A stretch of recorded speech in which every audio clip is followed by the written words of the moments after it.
This exercise, exercise 519, my triangle class, is going to allow us to define several methods in a class. So the objective of the exercise is to do something that we already did in the past. We are going to assess whether the free length of the edges of a triangle constitute a valid triangle, and we're going to compute the area of this triangle. So these are things that we already did as exercise in the previous chapters.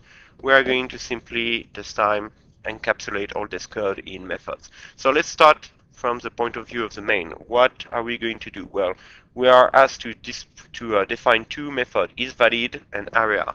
Okay, so we are going to use them from the main. To be able to use those, we need to ask some values from the user. So I'm going to go here over the boilerplate code to do so. So I'm going to have to import the scanner class. Okay, going to have to declare a scanner, let's call it S equal new scanner, and connect it to system.in, the keyboard. Okay, once I'm done with that, read free integer values from the user. These are going to be the edge of my triangle. So the first variable would be edge 1. Okay, I'm going to need edge 2, I'm going to need edge 3. So I declare my variable first here. Then I'm going to read them from the user. So reading edge 1 is going to be a matter of doing s.nextInt. We know that already. Assign this to edge 1 variable. And just so that the user knows what the program is doing, system.out.println, we display a little message on the screen, which is give me the value for edge number 1, and that will just do. Actually, I'm going to do a print instead of a println, so that we can type the value right after the equal sign. And I'm going to keep doing that for the free variable. So this is going to be edge 1, this is going to be edge 2. There we go. Oops, I thought I was at the beginning of the line here. Edge 2, and I'm going to cut and paste again, and we are going to do it for edge 3, obviously.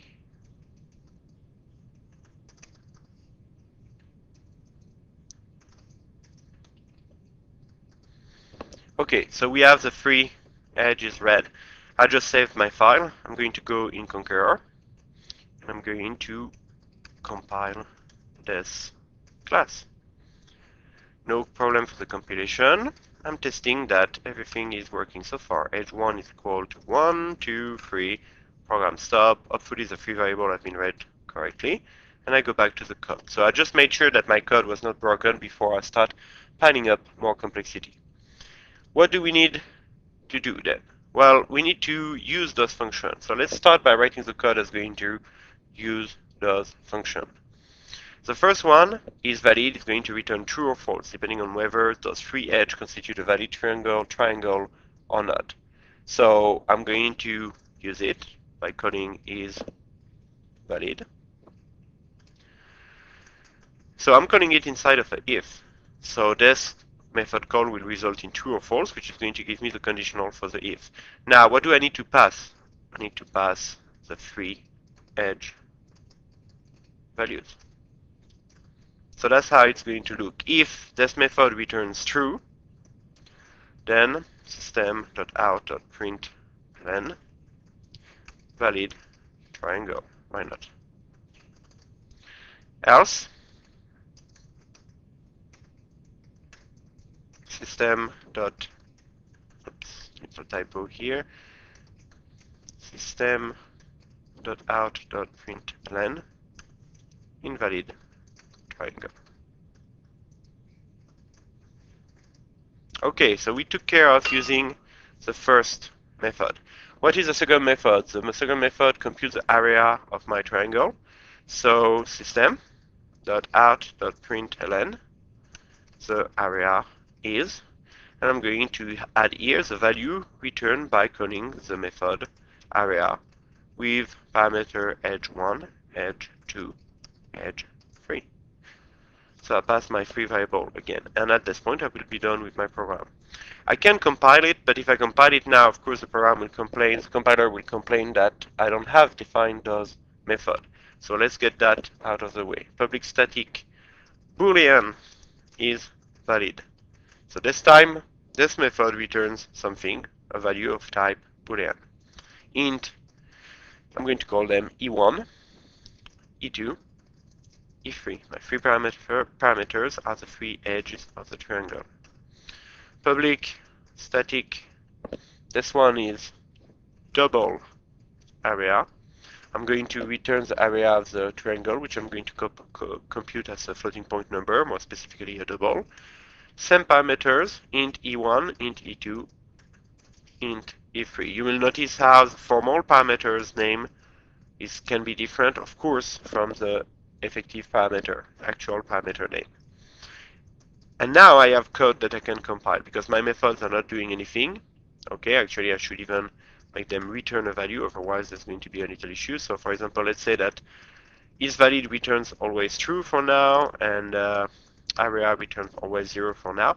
Now I can save and I can compile to make sure I didn't introduce any syntactical error.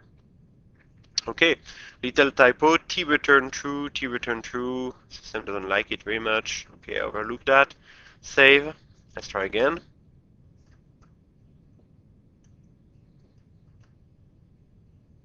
Let's just try again. There's a little delay on the line here. Okay, there we go. Java C, no compilation error. Well, if I try to run it, of course, which I'm going to do, edge 1 is 1, 2, 3. It's a valid triangle, and the area, with a little typo here in the text, is 0, 0. So valid triangle returns always true. So this is not going to be really helpful here to debug the method because it's not written yet. But we see that the code is pretty much working. So I'm going to go back on the code. I'm going to change this little typo here in the text that is displayed on the screen. Save again. And now I can look into trying to actually write the code for those method. I refer you to the previous exercise that we implemented that solve already this problem. In the case of isValid, the code is going to be the same. Okay, in the case of isValid, what we want to return really is the following conditional. The value E1, E2, and E3 constitute a valid triangle if the sum of any two values is greater strict than the third one. So for example, E1, so we are going to return E1 plus E2 is greater than E3. First condition, logical AND operator, E1 plus E3 is greater than E2. That's my second condition, logical AND operator, E2 plus E3 is greater than E1. And that's it. So this is the same condition that we use in our exercise on conditional statement, okay, to determine if a triangle is valid. What about the computing of the area of this triangle? Well, we need to do a square root here. The formula is given to you in the book. So we are going to start by computing. We're going to need a little temporary variable here. Call it s. We're going to first start by adding together the first edge, second edge, and the third edge. And we're going to divide the sum by 2. Once we have this value s, we are going to return the square root. How do you do a square root? Math.sqrt. This is a method square root from the class math.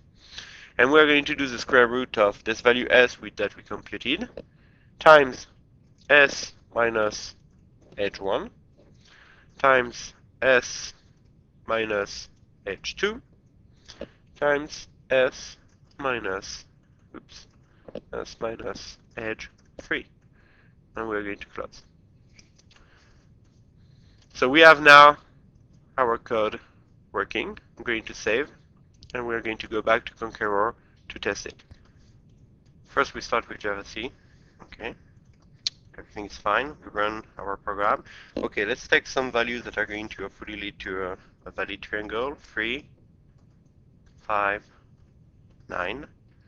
Invalid triangles, the area is not a number. So there are like two things that we need to address here. We need to make sure that 359 are indeed an invalid triangle, and then we need to address the fact that the result of computing the area is not a number. Well, if this value leads to an invalid triangle, indeed, the formula that we apply, assuming that the triangle is valid, is not going to lead to anything really positive. So that gives us an hint about something we should change in our code here. If the triangle is valid, we can not only display on the screen that it's a valid triangle, but we can also compute its area. If the triangle is invalid, then we don't have to compute the area because the formula we have is meant for a valid triangle and will therefore not apply. So before to go any further, let's compile this again and let's try it. So I'm going to use the same value, 3, 5, and 9. Java 3, 5, 9. And this time, if I determine that the triangle is invalid, I'm going to skip the computation of the area, which is going to save us a little bit of trouble. So now that we have this out of the picture, let's go back to our formula here. We need to have every pair of edge length superior to the last one. So we are going to go back to our test window, and this time we're going to try to come up with a set of value that's going to cause us to have a valid triangle. So I'm running my code. Let's try with 4 this time, 6, 9. Valid triangle, and this time the area is 0.0. So we still have a little issue here. Let's go back to the code. We're going to look at our formula closer, make sure it implements what the textbook asks us to implement. The thing you want to check is that everything is the right type, okay? Because otherwise you can get into some really nasty rounding up errors. So we have a double S. We're going to return a double. We do our computation with a double. If you look up the documentation of math SQRT, you'll see that it handles doubles as well. So the first double is S, which is the sum of the three edges divided by 2. 2 is an integer. However, these are integer as well. So we have a little bit of a problem here. We are going to have a result here that is going to be rounded up as integer. Is it really something we want to worry about? Well, let's take a concrete example. Our example was 4, 6, and 9. So in this example, the sum is 19. I'm going to divide it by 2. A sum that is made of integers divided by 2, which is an integer. This is going to lead me not to 9.5, but to 9. So I'm losing a little bit of precision here.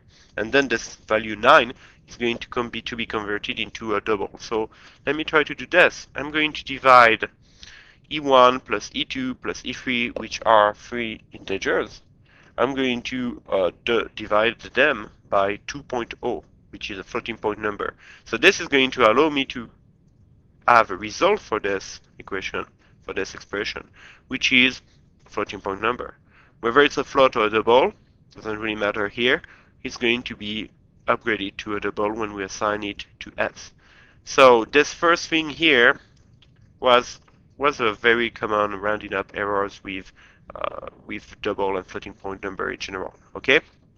Another thing we could have done, of course, is to say we want our function area to accept double parameter, which is actually, as I just realized right now, what the textbook was expecting of us to do.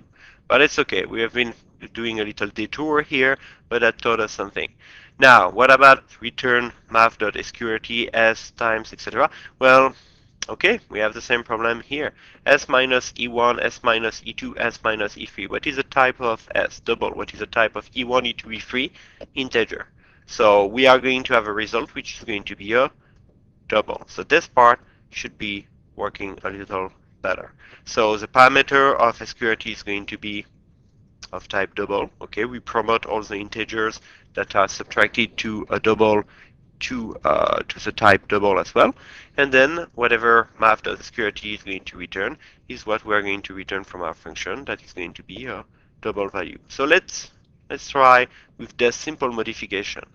So I save the file, go back to the Conqueror window, Java C my triangle, no syntax error still, Java my triangle. So I take my test case, okay, 4, 6, 9. Valid triangle, the area is 9.56. And we could, of course, change the display so that it displays it with only two places and stuff like that using printf. I'll leave that as an exercise. Okay, but we are done with this exercise here.